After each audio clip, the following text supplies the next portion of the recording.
દુશ્મને મેણો ના માર્યા હોત તો મારા ગરીબની ઓતડી ના કગડી હોત યાર. અને મારા ગરીબની ઓતડી ના કગડી હોત તો ભમ્મર ઘોડા જેવી મેલડી મારા ભાગલે ના આવી હોત. એટલે કેવું ગવાય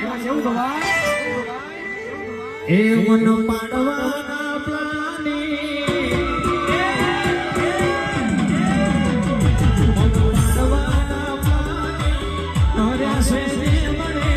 પાડવાના પ્લાનિંગ કર્યા છે જે મને મેલડી